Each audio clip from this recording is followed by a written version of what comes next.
Good morning, class 11 commerce students. Welcome you all in economics class.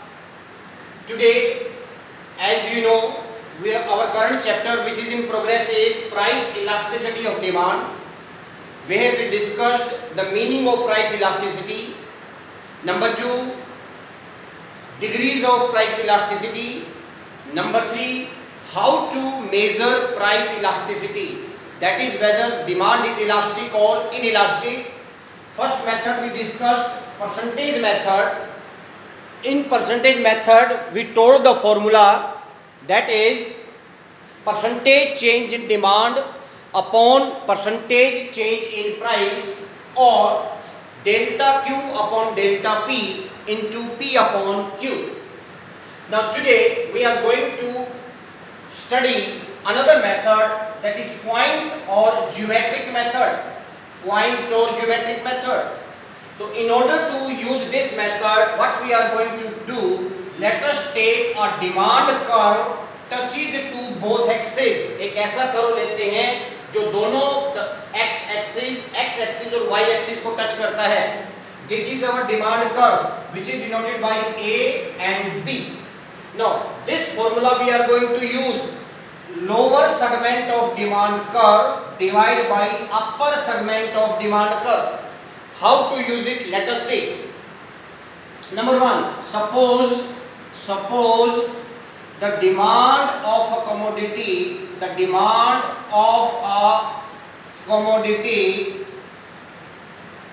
lies in the mid of demand curve. This is the curve, right? Now we are assuming that the demand of a commodity lies in the mid of demand curve. एक particular price पे एक consumer की demand वो बिल्कुल centre में लाई करती है, इसके in between. Here this is the price, no need to denote it, and this is the demand. Like price is OP, demand is OQ, which intersect this DD at this point. Let us say this is known as C point. It is known as C point. Now as per formula, ED is equal to lower segment. Which is lower segment here? BC. Lower segment BC divided by upper segment AC.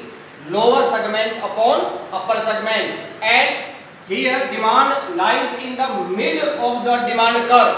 Middle. It means numerator and denominator are equal, that is ED is equal to 1. In this way, this is the first case we are going to measure the elasticity when demand curve lies between or mid of the demand curve. So BC upon AC, lower segment upon upper segment, here both are equal, that's why it is equal to 1, or you can say demand is unitary elastic. Demand is unitary elastic. Let us go for another here. The same demand curve we are going to use. This is our demand curve. This is our demand curve AB, and let us take second point. Suppose the demand of a commodity lies in the upper portion of demand curve. Demand lies in the upper portion of demand curve. इस demand curve के ऊपर वाले हिस्से में जो है हमारी demand lie होती है. For example where, let us see this. At this point our demand lies. इस प्राइस पर इतनी डिमांड हमारी यहां पर लाई करती है. This is C. तो let us use the formula sir again.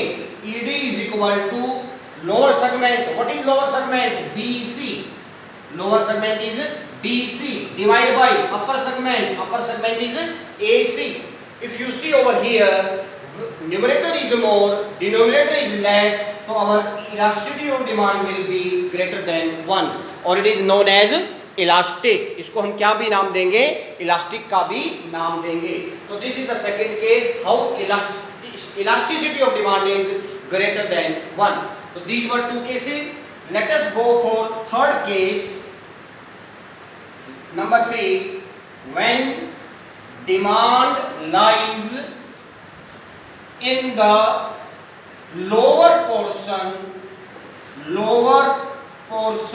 of demand curve. Lower portion of demand curve. Let us the same diagram touching to both axes, and now where our demand curve lies, lower portion, let us say here below the midpoint. This is the new point C. This is the new point C. ED is equal to, the formula is lower segment. What is lower segment here? BC. Divide by upper segment. What is the upper segment? AC.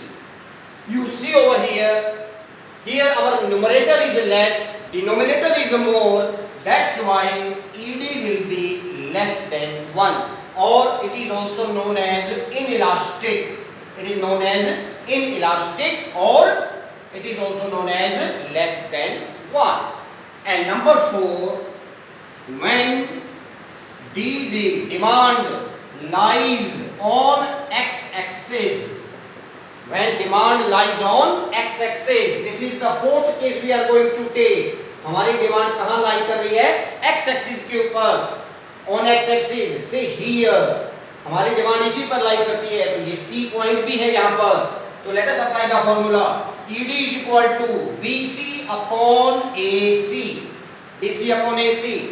Here our demand lies on x-axis. It means here BC is 0. BC is 0 and divide by AC, because entire portion is our denominator, but numerator is 0. Why it is 0? I think you understood. Because we are taking, when demand lies on x-axis, 0 something divide 0 upon something is always equal to 0. So here elasticity of demand is known as 0. This is the fourth case. And now let us going to describe case number 5. When demand lies on y-axis. जब हमारी demand कहाँ लाई करती है? y-axis के ऊपर. Now forget about here. Our demand is lying on the same point where this demand curve is intersecting at point A. This point is known as C also. Let us draw the formula. Let us write the formula. It is equal to lower segment. So sir, my dear, what is lower segment? BC divided by AC. And if you see, our demand lies on y-axis. It means AC is 0. BC upon 0. क्योंकि हमारा पूरा का पूरा lower segment जो है वो BC है, क्योंकि हमारी डिमांड y एक्सिस पर लाई कर रही है, तो AC क्या होगा? 0 होगा. And you know very well my dear friends, something divided by 0 always is equal to infinity. तो here ED is equal to infinity. It is difficult to measure the price elasticity. तो this was the another topic, how to measure the price elasticity of demand by point method or geometric method. Let me explain again. इस method से demand को major करने के लिए हम एक demand curve लेते हैं जो x एक्सिस और y एक्सिस को टच करता है. उसके लिए ये फॉर्मूला यूज किया जाता है, lower segment of demand curve divide by upper segment of demand curve.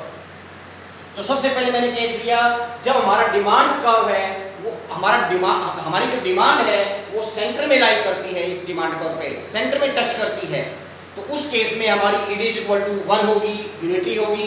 Second case मैंने डिफाइन किया, when our demand lies on upper portion, हमारी डिमांड मिडिल पॉइंट से ऊपर इंटरसेक्ट करती है, तो वहां पर ED ग्रेटर देन 1 है.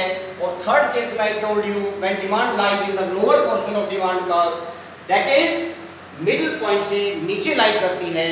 इस केस में हमारी ED लेस देन 1 है, that is inelastic. And number 4, when demand lies on x axis के ऊपर लाई करती है, तो BC इज 0, क्योंकि वो y x एक्सिस के ऊपर है, तो BC 0 बन जाती है. 0 upon something is always equal to 0. And the last case was when demand lies on y axis, and in this case ED is equal to infinite. I think you understood this topic, which is known as second method of measuring price elasticity. Thank you.